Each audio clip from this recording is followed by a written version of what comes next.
ఇక్కడ కనిపిస్తున్న ఇతని పేరు సిద్ధార్థ్ యాదవ్. ఏజ్ 28, బీహార్కి చెందినవాడు. ఇతని ఫ్యామిలీ మొత్తం ఇండియన్ ఎయిర్ ఫోర్స్లో పనిచేస్తుంది. తను కూడా వాళ్ళ ఫ్యామిలీ లాగా ఎయిర్ ఫోర్స్లో జాయిన్ అవ్వాలి అని కష్టపడి ఎగ్జామ్స్ క్లియర్ చేసి ఎయిర్ ఫోర్స్లో పైలట్గా జాయిన్ అయ్యాడు. రీసెంట్గా మార్చి 31న ఇతని ఎంగేజ్మెంట్ జరిగింది. నవంబర్ 2న పెళ్లి జరగాల్సి ఉంది. కానీ అంతలోనే మృత్యువు అతన్ని కబలించింది.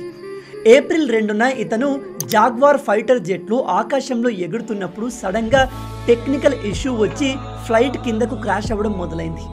సిద్ధార్థ్ వెంటనే తనతో ఉన్న కో పైలట్ మనోజ్ని పారాషూట్తో కిందికి దూకేలా చేసి అతని ప్రాణాలు కాపాడాడు. తను కూడా అప్పుడే దూకేసి తన ప్రాణాల్ని కాపాడుకునేవాడు. కానీ ఆ ఫైటర్ జెట్ ప్రజలు ఎక్కువగా ఉండే ఒక నగరం వైపు దూసుకెళ్తుంది.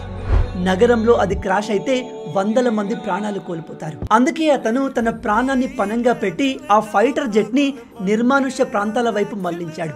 కానీ తన ప్రాణాలు కాపాడుకోవడంలో ఆలస్యం చేశాడు. చివరికి అతను 100 ప్రాణాలు కాపాడేందుకు తన ప్రాణాన్ని పణంగా పెట్టేశాడు. ఈ ఫైటర్ జెట్ని నిర్మానుష్య ప్రాంతంలో క్రాష్ చేసి తను కూడా అందులోనే ప్రాణాలు కోల్పోయాడు. చూసారా, మన సోల్జర్స్ ప్రజల కోసం తమ ప్రాణాల్ని పణంగా పెట్టేందుకు ఆల్వేస్ రెడీగా ఉంటారు. ఎన్ని జన్మలెత్తినా మనం వాళ్ళ రుణాన్ని తీర్చుకోలేము. అందుకే always be proud of our jawans.